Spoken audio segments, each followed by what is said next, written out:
So in your video, you talked about the farmer's carry. And one of the things that you mentioned was using a towel around a weight to add more instability into that weight for when the athlete is walking and carrying that weight. What I like to use are buckets, specifically buckets filled with water. Water takes that momentum and wants to keep going in whatever direction that momentum is going, so they have even less control over the weights. If you are going to use buckets of water, I highly recommend that you get buckets that have good lids, because if you don't, you end up with buckets and wet floor. So these are 3.5-gallon paint buckets with good lids. Water weighs 8 pounds a gallon. You end up with 28 pounds for each bucket there. Get the 5-gallon buckets, you end up with 40 pounds with water. One of the other things that you talked about was,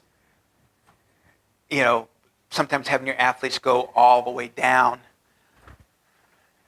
What about coming back? So instead of turning around and come back, I like to have them go forward, stop, and then walk backwards, stop, and then repeat as necessary, right? It just adds another layer. We practice going forward all the time.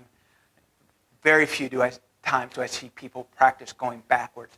Just another another use of those muscles, plus getting them to stop with that momentum. It's another slightly different use of those muscles.